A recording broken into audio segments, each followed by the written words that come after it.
Hoje nós vamos ler o Evangelho de João, capítulo 12. Jesus é ungido em Betânia. 6 dias antes da Páscoa, Jesus chegou a Betânia, onde vivia Lázaro, a quem ressuscitara dos mortos. Ali prepararam um jantar para Jesus. Marta servia, enquanto Lázaro estava à mesa com ele. Então Maria pegou um frasco de nardo puro, que era um perfume caro, derramou-o sobre os pés de Jesus e os enxugou com os seus cabelos. E a casa encheu-se com a fragrância do perfume. Mas um dos seus discípulos, Judas Iscariotes, que mais tarde iria traí-lo, fez uma objeção. Por que este perfume não foi vendido e o dinheiro dado aos pobres? Seriam 300 denários. Ele não falou isso por se interessar pelos pobres, mas porque era ladrão. Sendo responsável pela bolsa de dinheiro, costumava tirar o que nela era colocado. Respondeu Jesus: Deixe-a em paz, que o guarde para o dia do meu sepultamento. Pois os pobres vocês sempre terão consigo, mas a mim vocês nem sempre terão. Enquanto isso, uma grande multidão de judeus, ao descobrir que Jesus estava ali, veio, não apenas por causa de Jesus, mas também para ver Lázaro, a quem ele ressuscitara dos mortos.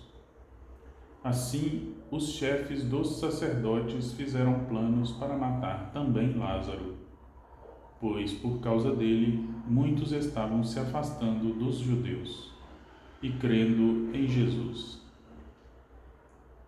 A entrada triunfal. No dia seguinte, a grande multidão que tinha vindo para a festa ouviu falar que Jesus estava chegando a Jerusalém. Pegaram ramos de palmeiras e saíram ao seu encontro gritando: Hosana, bendito é o que vem em nome do Senhor. Bendito é o Rei de Israel. Jesus conseguiu um jumentinho e montou nele, como está escrito: Não tenha medo, ó cidade de Sião. Eis que o seu rei vem, montado num jumentinho. A princípio, seus discípulos não entenderam isso. Só depois que Jesus foi glorificado, eles se lembraram de que essas coisas estavam escritas a respeito dele e lhe foram feitas. A multidão que estava com ele, quando mandara Lázaro sair do sepulcro e o ressuscitara dos mortos, continuou a espalhar o fato. Muitas pessoas, por terem ouvido falar que ele realizara tal sinal milagroso, foram ao seu encontro. E assim os fariseus disseram uns aos outros: Não conseguimos nada. Olhem como o mundo todo vai atrás dele. Jesus prediz sua morte. Entre os que tinham ido adorar a Deus na festa da Páscoa estavam alguns gregos. Eles se aproximaram de Filipe, que era de Betsaida, da Galileia, com um pedido: Senhor, queremos ver Jesus.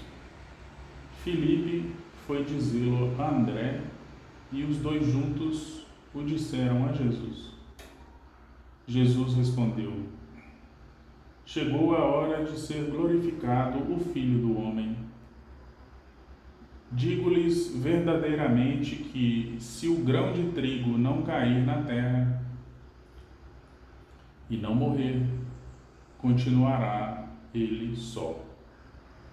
Mas se morrer, dará muito fruto.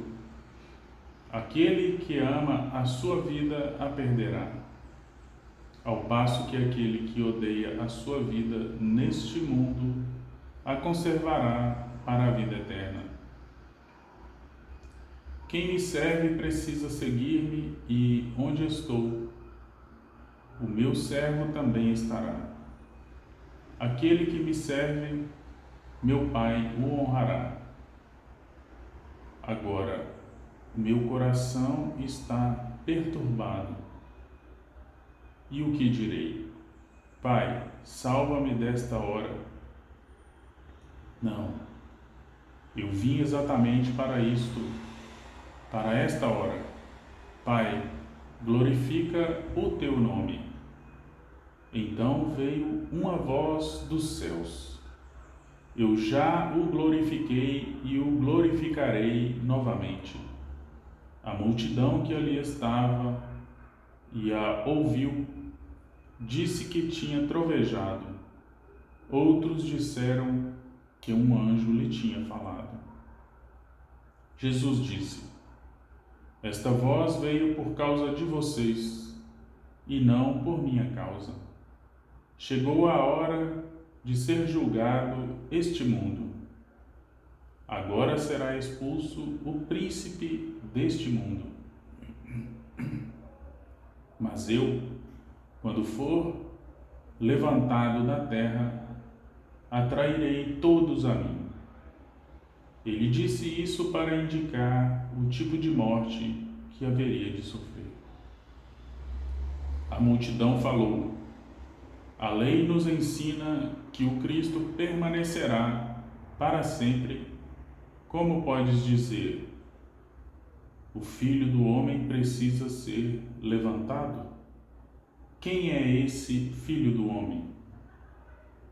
Disse-lhes então Jesus: Por mais um pouco de tempo a luz estará entre vocês.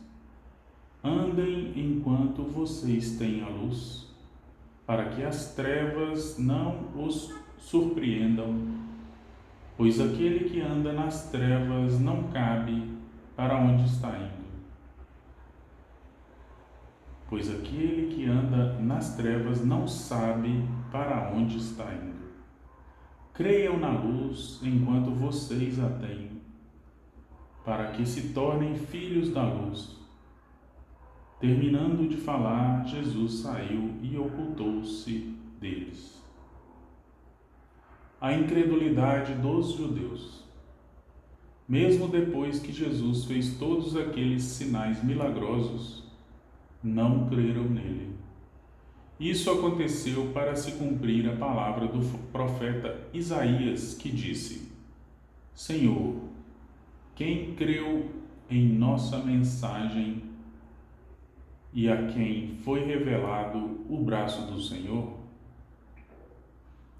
Por esta razão, eles não podiam crer, porque, como disse Isaías noutro lugar, cegou os seus olhos e endureceu-lhes o coração, para que não vejam com os olhos, nem entendam com o coração, nem se convertam, e eu os cure. Isaías disse isso porque viu a glória de Jesus e falou sobre ele. Ainda assim, muitos líderes dos judeus creram nele, mas por causa dos fariseus não confessavam a sua fé, com medo de serem expulsos da sinagoga. Depois, pois preferiam a aprovação dos homens do que a aprovação de Deus. Então Jesus disse em alta voz: Quem crê em mim, não crê apenas em mim, mas naquele que me enviou. Quem me vê, vê aquele que me enviou. Eu vim ao mundo como luz, para que todo aquele que crê em mim não permaneça nas trevas. Se alguém ouve as minhas palavras e não lhes obedece, eu não o julgo, pois não vim para julgar o mundo, mas para salvá-lo. Há um juiz para quem me rejeita e não aceita as minhas palavras. A própria palavra que proferi o condenará no último dia. Pois não falei por mim mesmo, mas o Pai que me enviou me ordenou o que dizer e o que falar. Sei que o seu mandamento é a vida eterna. Portanto, o que eu digo é exatamente o que o Pai me mandou dizer. Esse foi o capítulo 12 do Evangelho de João.